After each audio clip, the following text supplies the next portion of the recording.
بسم الله الرحمن الرحيم. تبارك الذي بيده الملك وهو على كل شيء قدير، الذي خلق الموت والحياة ليبلوكم أيكم أحسن عملا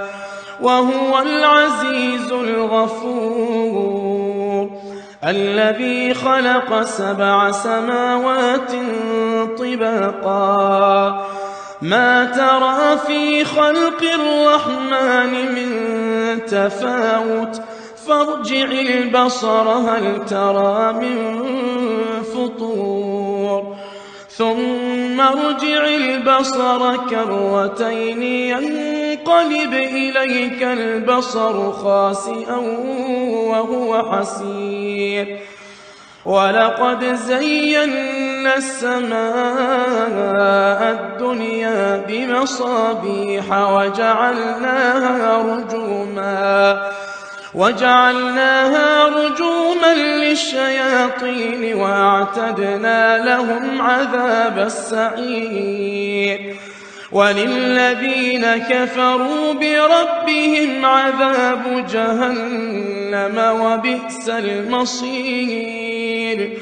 إذا ألقوا فيها سمعوا لها شهيقا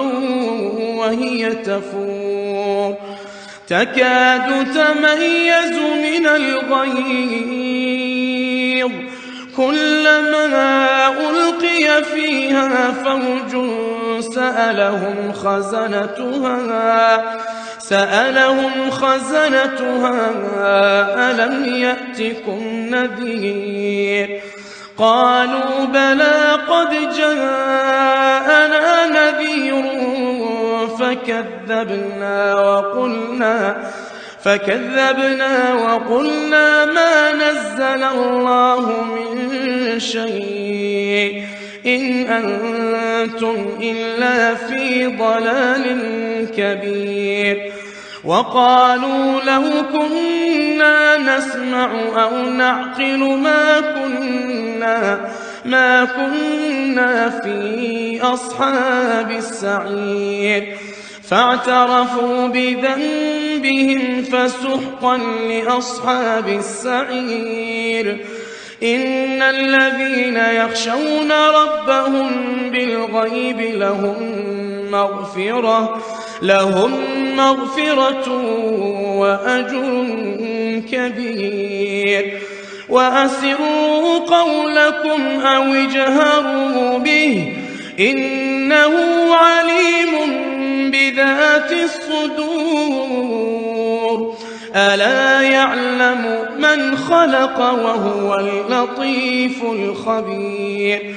هو الذي جعل لكم الأرض ذلولا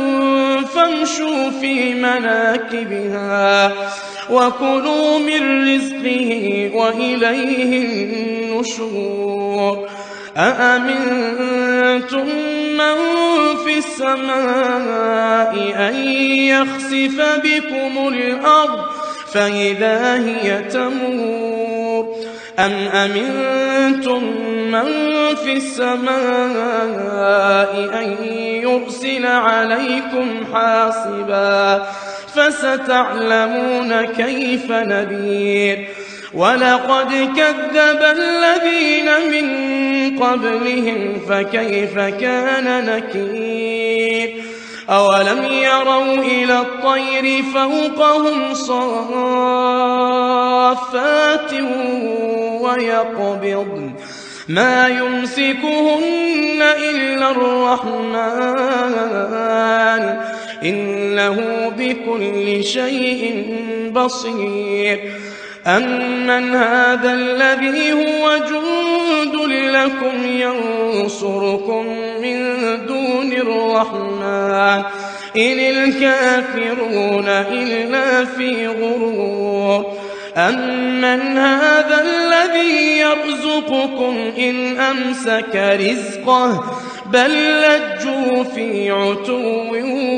ونفور، أفمن يمشي مكبا على وجهه أهدى أمن يمشي سويا على صراط مستقيم. قل هو الذي أنشأكم وجعل لكم السمع والأبصار والأفئدة قليلا ما تشكرون. قل هو الذي ذرأكم في الأرض وإليه تحشرون. ويقولون متى هذا الوعد إن كنتم صادقين. قل إنما العلم عند الله وإنما أنا نذير